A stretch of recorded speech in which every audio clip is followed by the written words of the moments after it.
Hello, welcome to our short video series on creating an effective resume summary section. My name is Ian Morris, and I'm the Wildcat Career Network Program Coordinator at Central Washington University. So to start, let's talk a little bit about what is a resume summary section. A resume summary section is generally the first thing on a resume listed after your contact details. It attempts to set the stage for the reader by presenting your core personal professional brand, your key value points, your achievements, or your career objectives. There are various types of these, with some common types include an objective statement, a personal or professional statement, a qualifications or achievements summary, or a professional skills or brand identity tagline. So why might you use a resume summary section? Well, first, it can help others to connect the dots as intended. People often have a personal understanding of how their past jobs or trainings can lead to or contribute to the roles that they're applying to. These connections are not always as clear from the outside perspective, however. Having a strong, clear, and concise summary section early on can help to define the lens or perspective through which employers will view the rest of the information presented. This can help the person reviewing your resume to connect the dots as you intend. Why else use a resume summary section? Well, a good resume summary section can actually be the hook to grab the attention and create interest in your resume.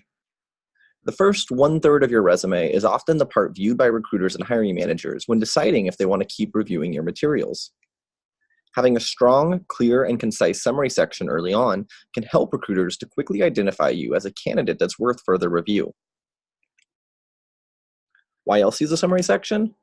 Well, many studies have actually indicated that the average recruiter reviews a resume for about 5 to 6 seconds before making a decision about continuing the review process. So with this in mind, let's do a little experiment.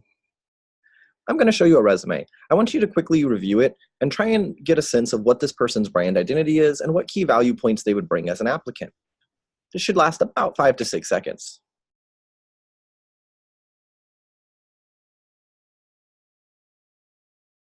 Great. We're going to try that one more time. This time, just like last time, I want you to try and observe what this person's brand is and what key value points they bring to the table as a candidate for this job.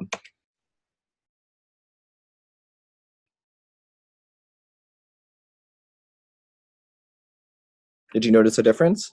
Most people will find that the second resume is actually easier to identify the information and the key value points of quickly because it's designed for speed readers, utilizing bullets, bold, and limited text to quickly identify important information. The prior resume is more paragraph-based, so for speed readers, much of the information can be missed on first review. So again, what is a resume summary section? Well, some of the common types that we can talk about here are an objective statement, a personal or professional statement, a qualifications or achievement summary, or a brand or skills tagline. So let's actually look at a few of these examples. The first one we'll talk about is the objective statement. This is a brief statement of your goals as a job seeker. Note that many suggest the use of other methods in place of an objective statement in today's job market. So here are two examples. Notice that both of them are relatively short and both contain an element of value as well as a statement of what the applicant's goals are. So some things to consider. First, avoid just repeating what you're applying to. This really adds no value to the reviewer or recruiter. If you're applying for a software job and we have your application for a software job, simply saying that you are seeking a career in a software job really doesn't add much information to your application.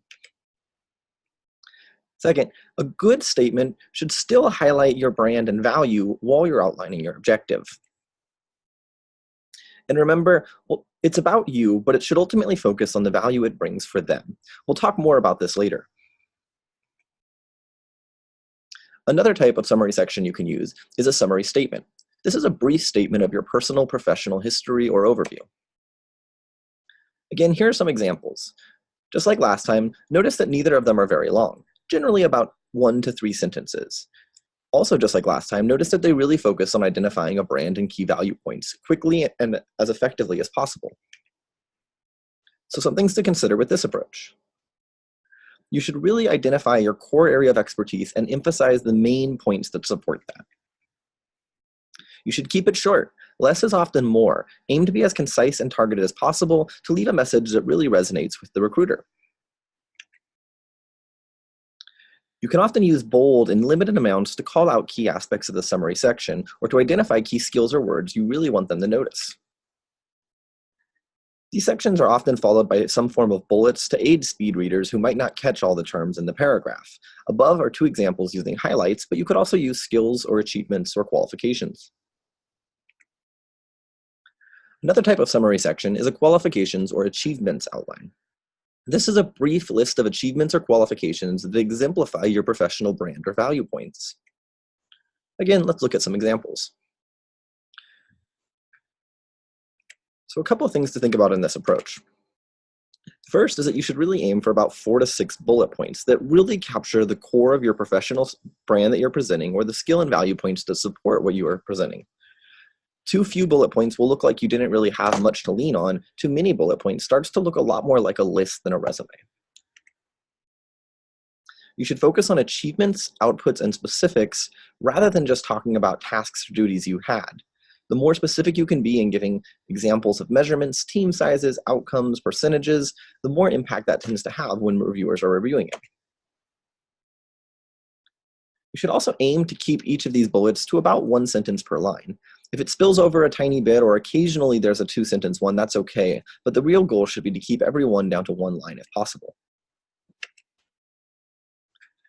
The last summary section we'll talk about is a skill or brand tagline. This is a standout list or header that identifies your core brand areas of expertise or skills. Note that this approach works better for experienced professionals with a clear career focus and background in that field. So here's 2 examples. Notice on the one on the left, they identify themselves as a multi-certified IT help desk technician, and then they list the core skills that support that identification. On the right, they use the bold at the top to identify several core job roles that they have worked in, and then use the skill section below that to support those job roles. So some things to consider if you want to use this approach. First, again, make sure you identify a small number of core skills and job roles that align with the professional brand. You don't want to overwhelm your message and dilute it. Second, it should really stand out from the other text. Notice on the left that it uses the gray highlight and on the right that it uses the bold. Either way, it calls out these key taglines that identify the information that you feel is most important for the reader. And again, it should all support the same underlying brand value or messages. Make sure that the points that you're illustrating in this top section are really the ones that are most relevant for the brand that you're identifying. So a couple closing thoughts. First, build your value early and build your brand early. Ensure you present a clear professional brand or career focus and provide information that supports that brand.